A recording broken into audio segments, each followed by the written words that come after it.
All right, and we are live. Hey, everybody, it's Jason Blaha here, just sitting here drinking my morning coffee, looking sexy as hell as usual. And see what we get in here this morning. So it's going to be a squat day. It's going to be a squat day. Going to squat here in a bit after we get done with the stream. Assuming this one lasts long if we get some people in.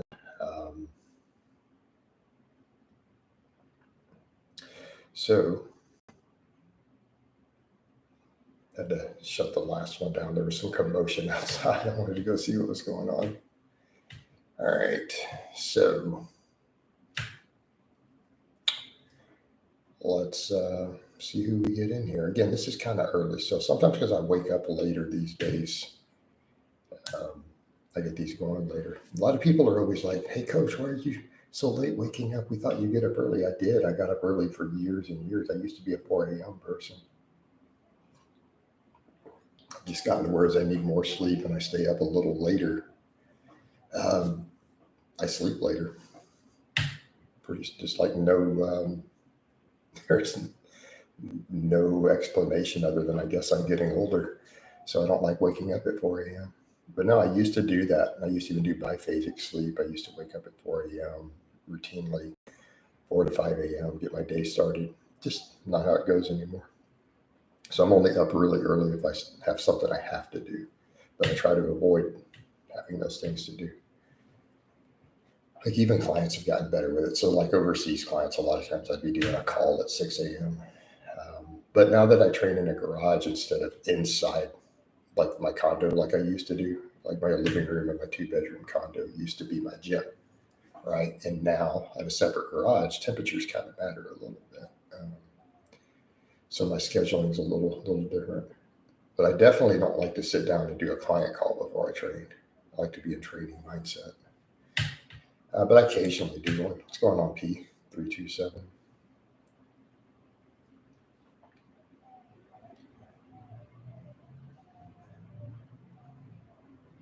Right. So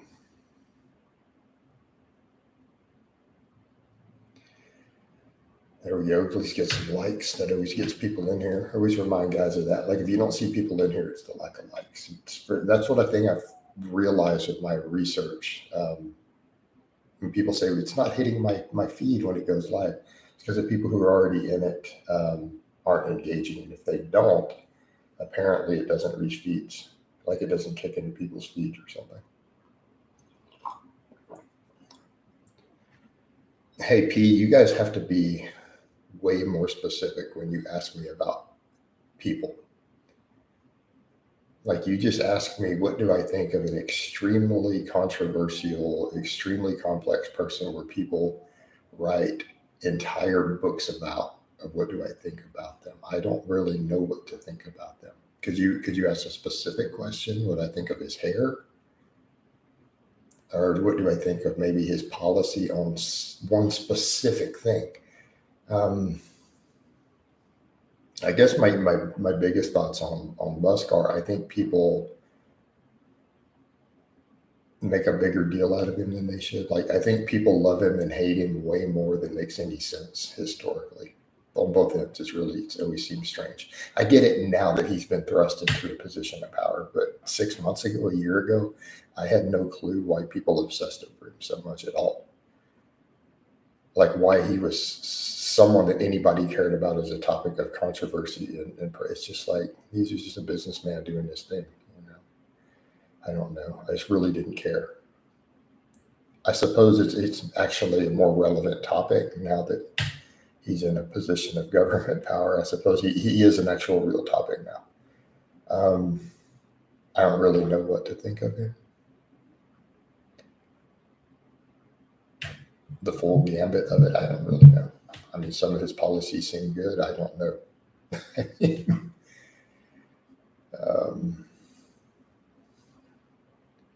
You can see I put a lot of thought into that. Yeah, I'm one of those people who just doesn't think about him that much, to be honest. Maybe I should more now that he's in a position of power. I never understood the whole so many people hating him, though. I didn't get that. I neither loved him nor hated him. So I think I don't get why people hate celebrities in general or get these crazy things they do. It just doesn't make sense. I don't know. It's a strange phenomenon. I've never understood that.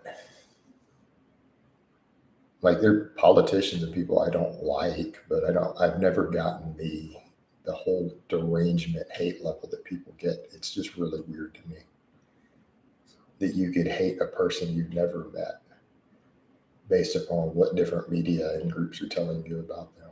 And you know, it's strange. Like true hatred,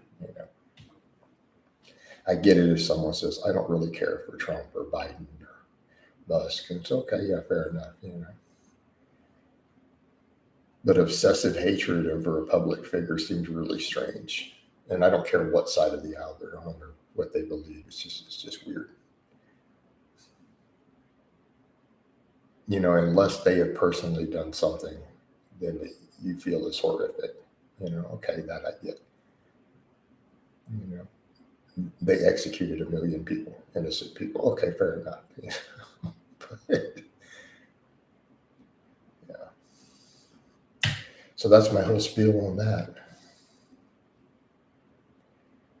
Yeah, that's just for me. I guess I've never understood that entire concept in general, because both sides do it. It's the left and the right are both guilty of it, and it's such an extreme concept, and it's not a new thing. I've been seeing it for 20 something years.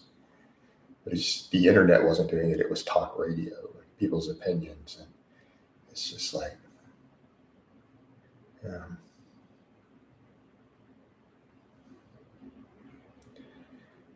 man. I personally don't trust any politician for the most part.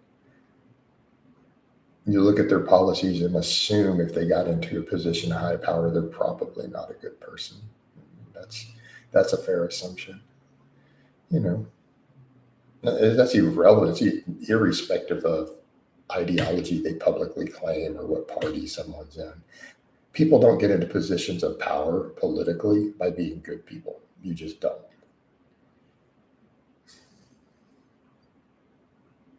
Yeah, I don't necessarily agree with that, P, because then now we're getting into conspiracy theories, and I don't think that's the case at all. I think it's just the flow of humanity in a complex society and how things work out. And powerful people want to retain power. People who don't have power want power. It's human nature. But then when you look into positions of extreme power, usually the most ethical or empathic people are not going to pursue that. That's just reality, right? That's usually not their goals. So those things are going to tend to go towards people kind of in the dark triad. Like, that's who's going to be your rulers in a massive society. It's just unfortunately true. Like, anyone who decides that they can be a U.S. senator or the president or the prime minister of a country, they're probably somewhere on the dark triad. Almost as a default assumption.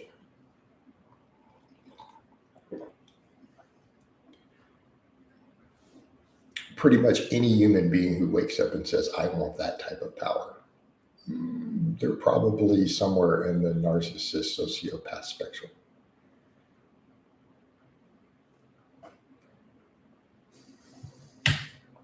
So if you frame it from that perspective, then it helps. Then things make a lot more sense. You don't need conspiracy theories at that point.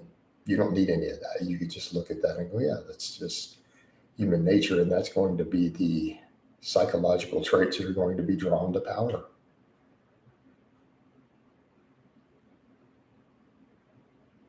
Genuinely good people usually don't want that type of power.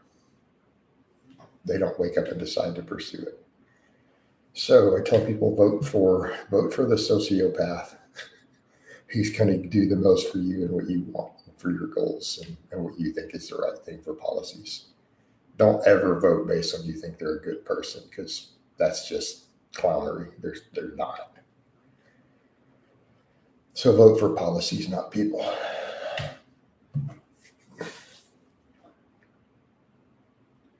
All right.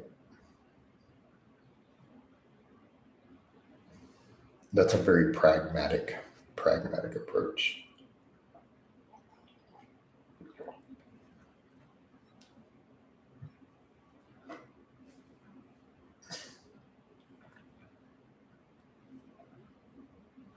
Also, if you guys could toss some likes, I can get some more people in here. I'm probably going to end this one shortly.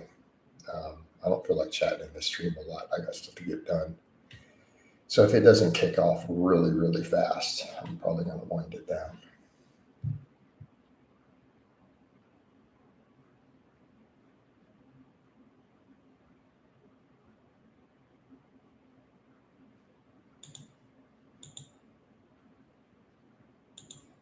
So,